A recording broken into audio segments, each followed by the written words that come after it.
Hello WhatsApp guys, welcome to our another blog video. আজকে তোমাদের simple একটা recipe make করে দেখাবো।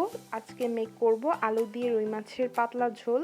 আর পাতলা ঝোল কিন্তু আমরা সবাই জানি আমাদের শরীরের পক্ষে খুব ভালো উপকারী, আর এর জন্যই পাতলা ঝোল টাইপের খাবার খাওয়া উচিত। আর আমি এখানে রুই মাছ আগেই হলুদ লবণ দিয়ে রেডি করে রেখেছি। আর পেঁয়াজ এখানে নিয়েছি কুচি করে, আলু নিয়েছি, আর টমেটো আর ধনেপাতা ডেকোরেশনের জন্য, আর আদা বাটা রসুন বাটাটা নিয়েছি। আর আমি এখন কড়াইতে মাছগুলো ভেজে নেব।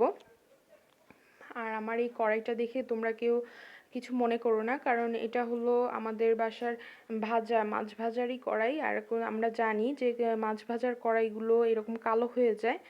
আর আমি মাছটা ভেজে এখন কড়াইতে তেল দিয়ে দিচ্ছি মাছটার ঝোল করব বলে। এখানে তেজপাতা আর একটু দারচিনি দিয়ে দিয়েছি, আর পেঁয়াজটাও দিয়ে দিলাম। পেঁয়াজটা একটু ব্রাউন কালার হওয়া পর্যন্ত অপেক্ষা করব, তারপরে বাকি মশলাগুলো দেব।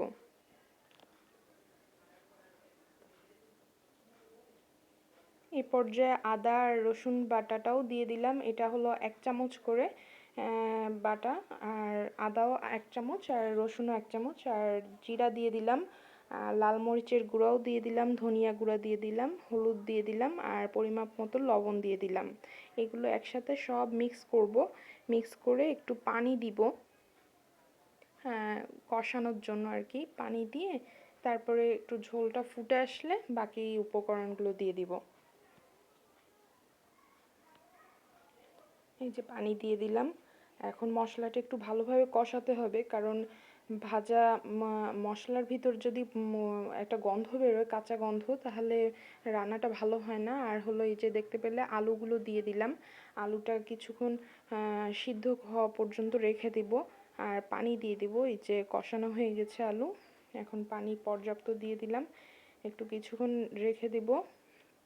পর্যায়ে টমেটো দিয়ে দিলাম, আর এটা সিদ্ধ হওয়া পর্যন্ত আমি অপেক্ষা করছি।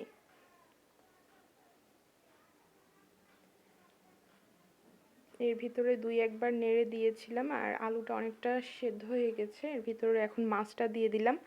মাছ দিয়ে গরম মশলা দিয়ে দিব।